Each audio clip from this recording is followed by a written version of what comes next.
క్రీస్తునందు ప్రియ శ్రోతలు, మీరంతా బాగున్నారా? మనమిప్పుడు ఫిలెమోను పత్రిక వింటాము.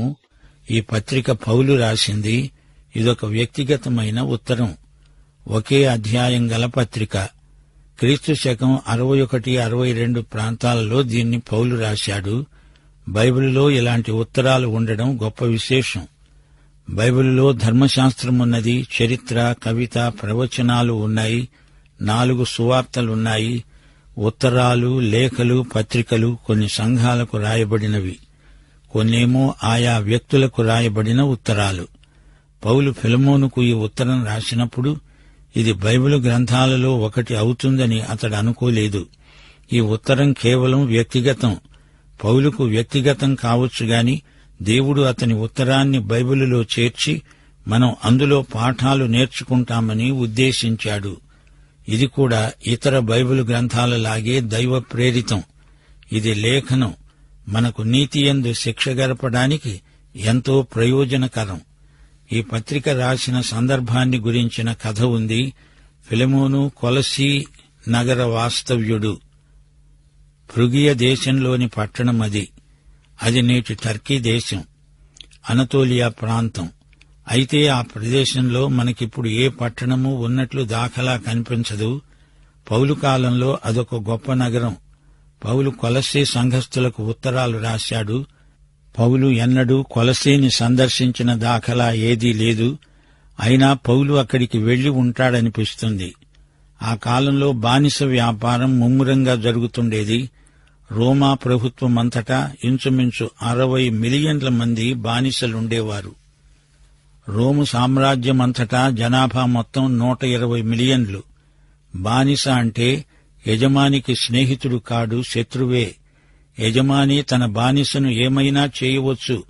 అతని మీద యజమానికి పూర్తి హక్కు ఉంది. కొలసీ పట్టణంలో ఫిలెమోను గొప్ప ధనికుడు, భూస్వామి. అతడు దేవుని యందు విశ్వసించి క్రైస్తవుడయ్యాడు.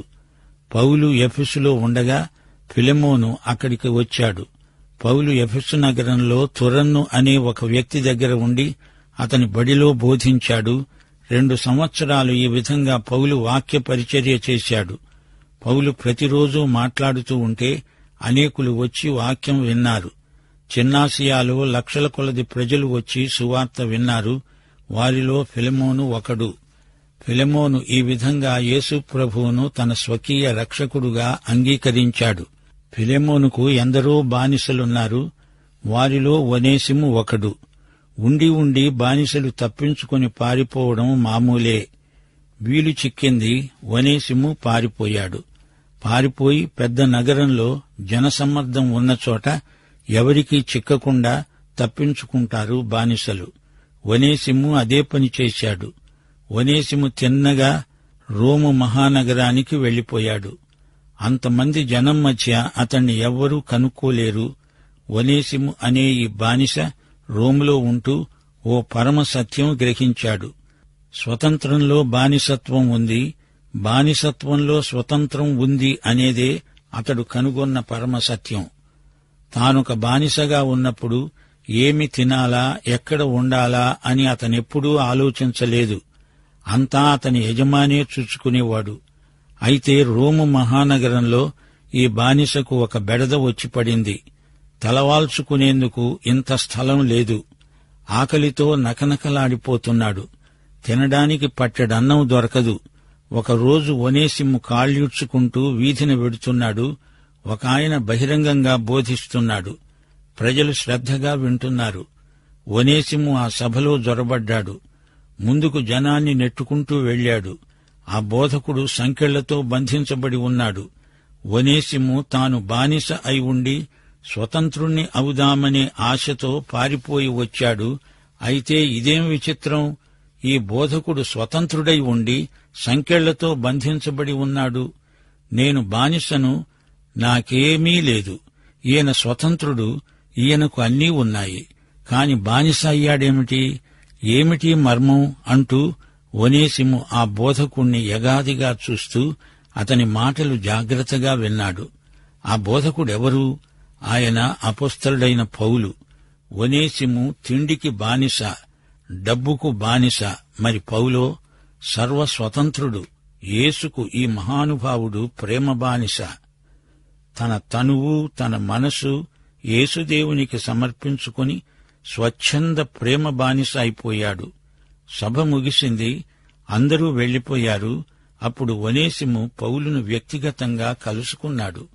పౌలు ప్రకటించే యేసును గురించి ఇంకా ఎక్కువ తెలుసుకోగోరాడు. ఒనేసిము ఉద్రేకానికి మేరలేదు. పౌలు ఒనేసిమును యేసుక్రీస్తు వద్దకు నడిపించాడు. ఒనేసిమును బానిసత్వం నుండి విడిపించాడు. ఒనేసిము, విను, యేసు నీ కోసం చనిపోయాడు, సమాధి చేయబడ్డాడు, 3వ రోజున మృత్యుంజయుడై లేచాడు. ఈ యేసునందు విశ్వాసముంచితే నీవీ క్షణంలో విడుదల పొందుతావు అన్నాడు పౌలు.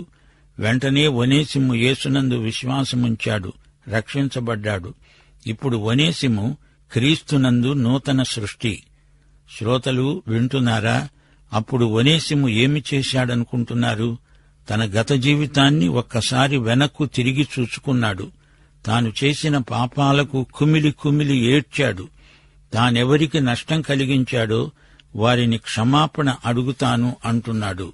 నష్టపరిహారం చెల్లిస్తాను అంటున్నాడు. ఒనేసిము పూర్తిగా మారిపోయాడు. అయ్యా, నేనొక బానిసను, పారిపోయి వచ్చాను అన్నాడు ఒనేసిము. నీ ఊరేది? నీ యజమాని ఎవరు? అడిగాడు పౌలు. అయ్యా, నేను చిన్నాసియాలోని కొలసి నుండి వచ్చాను. నా యజమాని ఫిలెమోను. ఫిలెమోనా? కొలసి పట్టణంలో పెద్ద బజారు వీధిలో సంఘం ఉంది. ఫిలెమోను దానికి నాయకుడు. అవునండి, ఆయనే అన్నాడు ఒనేసిము. ఫిలెమోన్ను నేనే ప్రభు వద్దకు నడిపించింది. ఆధ్యాత్మికంగా నేనతనికి ఎంతో ఇచ్చాను, ఇస్తాను అన్నాడు పౌలు. ఒనేసిము అడిగాడు, అయ్యా, నన్ను తిరిగి నా యజమాని దగ్గరికి వెళ్లమంటారా? పౌలన్నాడు, అవును ఒనేసిము, నీవు వెళ్ళాలి, వెళ్ళక తప్పదు. నేను నిన్ను పంపుతున్నట్లు ఉత్తరం రాస్తాను. ఆ ఉత్తరం తీసుకుని వెళ్దువుగాని. శ్రోతలు, ఇదిగో ఇదే ఆ ఉత్తరం. పౌలు ఫిలెమోనుకు రాసిన పత్రిక. మానవ హృదయంలో స్వేచ్ఛ కోసం కోరిక ఉంటుంది. లోకంలో మనిషి ఏదో విధంగా దేనికో ఒకదానికి బానిస అయిపోతున్నాడు. దుర్వ్యసనాలకు బానిసలు, డబ్బుకు బానిసలు. యేసు నిన్ను స్వతంత్రుణ్ణి చేస్తేనే కాని నీవు స్వతంత్రుడవు కావు. ఈ లోకంలోని దాస్యం, అది ఏదైనా సరే నిన్ను వదలదు. యేసునందే విడుదల. ఈ పత్రికలోని ముఖ్యాంశం విడుదల, యేసు ప్రేమ. యేసు దేవుని సమక్షంలో మన కోసం విజ్ఞాపన చేస్తున్నాడు. 18వ వచనంలో పౌలన్నాడు, అతడు నీకు ఏ నష్టమైనా కలుగచేసిన ఎడల, నీకు ఏమైనా రుణమున్న ఎడల అది నా లెక్కలో చేర్చు. శ్రోతలు, యేసు ప్రభువు మన కోసం చేసింది ఇదే. ఒనేసిము పక్షాన పౌలు మధ్యవర్తి. యేసు దేవునికి మనకు మధ్య ఉన్న మధ్యవర్తి. పౌలు అంటున్నాడు, ఫిలెమోను, నీవు నన్ను నీతో పాలివానిగా ఎంచిన ఎడల నన్ను చేర్చుకున్నట్లు అతణ్ణి చేర్చుకో. దేవుడు యేసుక్రీస్తును తన కుమారుణ్ణి ఎంత ప్రేమించాడో నిన్ను నన్ను అంత ప్రేమిస్తున్నాడంటే ఆయన ప్రేమ ఎంత గొప్పదో గుర్తించండి. పౌలుతో సమానంగా ఈ తిరుగుబోతు బానిసను ఫిలెమోను చేర్చుకుంటున్నాడు. ఈ పత్రికలో సహోదర ప్రేమ ఎలాంటిదో చూపబడింది. క్రీస్తునందు యజమాని, సేవకుడు ఇద్దరూ సహోదరులవుతున్నారు. రోమా ప్రభుత్వంలో ఎక్కడైనా యజమాని, బానిస ఒక అంతస్తులో కలిసి ఉండడం కుదరదు. ఇద్దరి మధ్య విద్వేషమే గాని ప్రేమ ఉండదు. కాని క్రీస్తునందు యజమాని, బానిస సహోదరులవుతున్నారు. ఇలాంటి పరస్పర ప్రేమ సంబంధాలుంటే ఏ సంస్థలోనైనా, వ్యవస్థలోనైనా సమస్యలే ఉండవు. ఎఫెసీ, ఫిలిప్పీ, కొలసీ పత్రికల్లాగే ఇది కూడా పౌలు చెరసాలలో ఉండి రాసిన పత్రిక.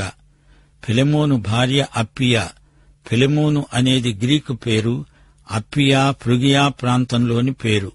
కొలసిలో పెద్ద వ్యాపారం చేసి డబ్బు గడించి అక్కడే ఫ్రుగియా యువతిని పెళ్లాడాడు. ఇప్పుడు ఇద్దరూ క్రీస్తునందు మంచి విశ్వాసులు. ఇప్పుడు వివరాలు వినండి. 1వ వచనం నుండి, క్రీస్తు యేసు ఖైదీ అయిన పౌలు, సహోదరుడైన తిమోతి, మా ప్రియుడు జతపనివాడు అయిన ఫిలెమోనుకు మన సహోదరి అయిన అప్పియకు, తోడి యోధుడైన అర్కిప్పునకు, నీ ఇంట ఉన్న సంఘమునకు శుభముని చెప్పి రాయున్నది. మన తండ్రి అయిన దేవుని నుండి, ప్రభువైన యేసుక్రీస్తు నుండి కృపా సమాధానము మీకు కలుగునుగాక. శ్రోతలు, ఇదొక గృహ సంఘం. సంఘమంటే యేసు సైన్యం. మనమంతా యేసు సైనికులం. అర్కిప్పు యేసు యోధుడు. ఆదిమ సంఘం రోజుల్లో దాదాపు 200 సంవత్సరాలు ఇలాంటి గృహ సంఘాలలో ఆరాధన జరుగుతూ ఉండేది. గుడి కట్టడాలు వారికి అంత అవసరమనిపించలేదు. కుటుంబాలే సంఘాలుగా సేవ చేసిన గొప్ప రోజులవి. 4వ వచనం, నీ ప్రేమను గూర్చి ప్రభువైన యేసు ఎడల, సమస్త పరిశుద్ధుల ఎడల నీకు కలిగియున్న విశ్వాసమును గూర్చి నేను విని, నా ప్రార్థనల యందు నీ నిమిత్తము విజ్ఞాపనము చేస్తూ, ఎల్లప్పుడూ నా దేవునికి కృతజ్ఞతాస్తుతులు సమర్పిస్తూ, క్రీస్తును బట్టి మీ యందు ఉన్న ప్రతి శ్రేష్టమైన వరము విషయమై నీవు అనుభవపూర్వకముగా ఎరుగుట వలన ఇతరులు నీ విశ్వాసమందు పాలివారగుట అనేది కార్యకారి కావాలని వేడుకుంటున్నాను. సహోదరుడా, పరిశుద్ధుల హృదయములు నీ మూలముగా విశ్రాంతి పొందినందున నీ ప్రేమను బట్టి నాకు విశేషమైన ఆనందము, ఆదరణ కలిగాయి. పౌలు యేసుక్రీస్తు యొక్క ఖైదీ. నీరో చక్రవర్తికి కాదు, యేసుక్రీస్తుకు తాను ఖైదీ. యేసుక్రీస్తే తనను నిర్బంధంలో ఉంచాడు. లేకపోతే తనను బంధించటం ఎవరి తరమూ కాదు. యేసు నిర్బంధిస్తే చెరసాలలో ఉంటాడు. యేసు విడుదల చేస్తే బయటికి వస్తాడు. యేసు తినమంటే తింటాడు, ఉపవాసముండు అంటే ఉంటాడు, బతుకు అంటే బ్రతుకుతాడు, చావు అంటే చస్తాడు. యేసు చెప్పుచేతల్లో తను ఉన్నాడు. తాను పూర్తిగా యేసు చేతిలో, ఆయనకే చెంది ఉన్నాడు. సోదరుడైన తిమోతిని తన ఉత్తరంలో పౌలు పేర్కొన్నాడు. ఫిలెమోను పౌలుకు ఎంతో ప్రియుడు, జతపనివాడు. పౌలు ఫిలెమోను కోసం ఎంతో ప్రార్థించాడు. ఫిలెమోను ప్రేమ నాణ్యత గలది. ఫిలెమోను విశ్వాసం ప్రభువునందు, అలాగే పరిశుద్ధులందరి ఎడల కూడా అతనికి విశ్వాసముంది. అనగా పరిశుద్ధులను, వారి ఉపదేశాన్ని మనస్ఫూర్తిగా నమ్ముతాడు. ఫిలెమోను తన విశ్వాసాన్ని ఇతరులతో పంచుకుంటాడు. ఫిలిప్పీ పత్రిక 2వ అధ్యాయం 13వ వచనం, మీరు ఇచ్చయించడానికి, కార్యసిద్ధి కలుగ చేసుకోవడానికి, తన దయా సంకల్పము నెరవేరడానికి మీలో కార్యసిద్ధి కలుగ చేసేవాడు దేవుడే. ఇదే ఫిలెమోను వ్యక్తిగత సాక్ష్యం. ఫిలెమోను పరిచర్య వల్ల పరిశుద్ధుల హృదయాలకు ఎంతో ఆదరణ. ఫిలెమోను ప్రేమను బట్టి పౌలుకెంతో ఆనందము, ఆదరణ. అతడు ఎందరో దైవ సేవకులకు ఆతిథ్యమిచ్చాడు, వారిని ఆదరించాడు. 8వ వచనం, యుక్తమైన దానిని గూర్చి నీకు ఆజ్ఞాపించడానికి క్రీస్తునందు నాకు బహుధైర్యము కలిగి ఉన్న వృద్ధుడను, ఇప్పుడు క్రీస్తు యేసు ఖైదీనై ఉన్న పౌలు అనే నేను ప్రేమను బట్టి వేడుకోవడం మరీ మంచిది అనుకొని, నా బంధకాలలో నేను కన్న నా కుమారుడైన ఒనేసిము కోసరము నిన్ను వేడుకుంటున్నాను. పౌలు ఈ కోరికను ప్రేమను బట్టి వ్యక్తం చేస్తున్నాడు. పౌలుకు ఫిలెమోనుకు మధ్య ఉన్న ప్రేమ అలాంటిది. క్రీస్తునందలి పరస్పర ప్రేమ విశ్వాసులకు ఎంతో అమూల్యమైనది, ఎంతో ప్రగాఢమైనది. నేను వృద్ధుడను అంటున్నాడు పౌలు. యేసుక్రీస్తు యొక్క రాయబారిగా ఎన్నో శ్రమలనుభవించినవాడు. తాను 60 ఏండ్లకే సేవలో పండిపోయాడు. తానిప్పుడు క్రీస్తు ఖైదీ, నిర్బంధంలో ఉన్నాడు. ఒనేసిము తాను ఆత్మయందు కన్న కుమారుడు. పౌలుకు పెళ్లి కాకపోయినా ఆత్మయందు ఎందరో కుమారులను కన్నాడు. తిమోతి తన కుమారుడు, తీతు తన కుమారుడే. ఇప్పుడు ఒనేసిము తన కుమారుడు. వీరు తనకు ఆధ్యాత్మిక కుమారులు. ఒనేసిము మునుపు నీకు నిష్ప్రయోజనమైన వాడేగాని ఇప్పుడు నీకు నాకు ప్రయోజనకరమైన వాడయ్యాడు. నా ప్రాణము వంటి వాడైన అతణ్ణి నీ వద్దకు తిరిగి పంపాను. నేను సువార్త కొరకు బంధకములలో ఉండగా నీకు ప్రతిగా అతడు నాకు పరిచారము చేసే నిమిత్తము నా వద్ద అతణ్ణి ఉంచుకోవాలని ఉన్నాను గాని నీ ఉపకారము బలవంతము చేతనైనట్లు కాక స్వేచ్ఛాపూర్వకమైనదిగా ఉండాలని, నీ సమ్మతి లేకుండా ఏదీ చేయడం నాకిష్టం లేదు. శ్రోతలు గమనించండి, ఒనేసిము అంటే ప్రయోజకుడు అని అర్థం. మునుపు ఒనేసిము పేరుకు మాత్రమే ప్రయోజకుడు. ఇప్పుడు అతని పేరే కాదు, తీరు కూడా నీకెంతో ప్రయోజనకరమవుతుంది అని రాస్తున్నాడు పౌలు. ఇక మీదట అతన్ని బానిసగా చూడవద్దు, అతడు క్రీస్తునందు నీ సహోదరుడు. 15వ వచనం, అతడిక మీదట దాసుడుగా ఉండక దాసుని కంటే ఎక్కువ వాడుగా, ప్రియ సహోదరుడుగా, విశేషముగా నాకు శరీర విషయము, ప్రభువు విషయము, మరి విశేషముగా నీకు ప్రియ సహోదరుడుగా నీ వద్ద ఎల్లప్పుడూ ఉండడానికే కాబోలు అతడు కొద్ది కాలము నిన్ను ఎడబాసి ఉన్నాడు. కాబట్టి నీవు నన్ను నీతో పాలివానిగా ఎంచిన ఎడల నన్ను చేర్చుకున్నట్లే అతణ్ణి చేర్చుకో. అతడు నీకు ఏ నష్టమైనా కలుగచేసిన ఎడల, నీకు ఏమైనా రుణమున్న ఎడల అది నా లెక్కలో చేర్చు. పౌలు అనే నేను నా స్వహస్తముతో ఈ మాట రాస్తున్నాను, అది నేనే తీరుస్తాను. అయినా నీ ఆత్మ విషయములో నీవే నాకు రుణపడి ఉన్నావని నేను చెప్పనేలా? శ్రోతలు గమనించండి, పౌలుకు తోడు ఒక మనిషి అవసరం. అయినా స్వార్థంతో ఒనేసిమును తనతో ఉంచుకోలేదు. సేవ కోసమై కొలసికి పంపుతున్నాడు. ఇప్పుడొక బానిస బోధకుడవుతున్నాడు. అతని యజమాని ఒక విశ్వాసిగా అతణ్ణి చేర్చుకుంటున్నాడు. క్రీస్తునందలి అద్భుతాలలో ఇది ఒకటి. ఒనేసిము నీ బానిస గదా, నీ అనుమతి లేకుండా అతణ్ణి నా దగ్గర ఎలా అట్టిపెట్టుకోను అంటున్నాడు పౌలు. ఇప్పుడు ఒనేసిము ఒక విశ్వాసి నిజమే, కాని అతడు రోమా ప్రభుత్వ చట్టం ప్రకారం బానిసే గదా. అయితే క్రీస్తునందు ఒనేసిము ఫిలెమోనుకు సోదరుడు, ప్రియ సోదరుడు, పరిశుద్ధ సోదరుడు. శ్రోతలు వినండి, యేసుక్రీస్తును స్వకీయ రక్షకునిగా అంగీకరించిన పాపి పక్షంగా యేసుక్రీస్తు దేవునికి విజ్ఞాపన చేస్తున్నాడు. దేవుడు తన కుమారుడైన యేసును చూచుకున్నట్లే రక్షించబడిన పాపిని చేర్చుకుంటున్నాడు. పరలోకంలో క్రీస్తుకు ఉన్న హక్కులన్నీ రక్షించబడిన పాపికి ఉన్నాయి. ఎఫెసీ పత్రిక 1:6 యేసుక్రీస్తు ద్వారా మనలను కుమారులనుగా స్వీకరించడానికి మనలను ముందుగా తన కోసము నిర్ణయించుకొని జగత్తు పునాది వేయబడకమునుపే ప్రేమ చేత ఆయన క్రీస్తులో మనలను ఏర్పరచుకున్నాడు. యేసు ప్రభువు యోహాను సువార్త 17 ప్రార్థన చేస్తూ అన్నాడు, తండ్రి, నీవు నన్ను ప్రేమించినట్లే వారిని కూడా ప్రేమించావు. దేవునికి స్తోత్రం. యేసు ప్రభువు శిలువ మీద చేసిందేమిటి? మన పాప రుణమంతా ఆయనే చెల్లించాడు. అందుచేత యేసును చేర్చుకున్నట్లే మనల్ని కూడా పరలోకం చేర్చుకుంటుంది. మనం క్రీస్తునందు అంగీకరించబడిన వారము. 21వ వచనం, నేను చెప్పిన దానికంటే నీవు ఎక్కువగా చేస్తావని ఎరిగి నా మాట వింటావని నమ్మి నీకు రాస్తున్నాను. అంతేకాదు, నీ ప్రార్థనల మూలముగా నేను నీకు అనుగ్రహింపబడతానని నిరీక్షిస్తున్నాను. గనుక నా నిమిత్తము బస సిద్ధం చెయ్యి. ఫిలెమోను దాతృత్వం మనకు మంచి మాదిరి. ఒనేసిము కొలసి సంఘంలో అధ్యక్షుడై గొప్ప సేవ చేశాడు. ఆ తరువాత అతడు హతసాక్షి అయినట్లు చరిత్ర చెబుతోంది. పౌలు తాను చెప్పినట్లే ఫిలెమోను గృహ సంఘాన్ని ఒకసారి దర్శించి ఎంతో ఆనందించాడు.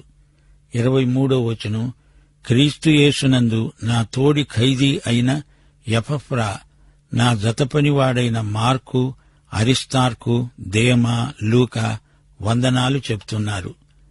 ఎపఫ్రా ఒక మంచి సువార్తికుడు, కొలెస్సీ కాపురస్తుడు. అతడు కూడా ఒకప్పుడు పౌలుతో చెరసాలలో ఉన్నాడు. క్రీస్తు యేసునందు ఇద్దరూ సహఖైదీలు.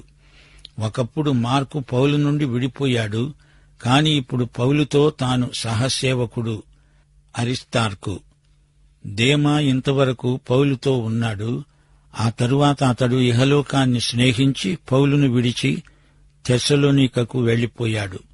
లూకా ప్రియుడైన వైద్యుడు, సువార్తికుడు. వీరిని పేర్కొన్నప్పుడు పౌలు ఎంతో ఆదరణ పొందాడని వేరే చెప్పనక్కర్లేదు. పత్రిక ముగింపులో ప్రార్థన. మన ప్రభు అయిన యేసుక్రీస్తు కృప మీ ఆత్మకు తోడై ఉండునుగాక. ఈ ప్రార్థనలో తండ్రి అయిన దేవుడు అనలేదే. ఎందుకని? శ్రోతలు, ఈ చిన్న ప్రార్థనలో మనం నేర్చుకోదగిన పాఠం ఇదే: క్రీస్తే దేవుడు. ఫిలెమోను కుటుంబానికి, సంఘానికి ఇది ఎంతో అర్థవంతమైన ప్రార్థన, ఆశీర్వాదం. అయితే ప్రియ శ్రోత, నీవు యేసుక్రీస్తును నీ స్వకీయ రక్షకుడుగా ఎరుగుదువా?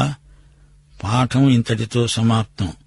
యేసుక్రీస్తు వారి కృప, తండ్రి ప్రేమ, పరిశుద్ధాత్మ నిత్య సహవాసము మనకందరికీ సదాకాలము తోడై ఉండునుగాక. ఆమేన్.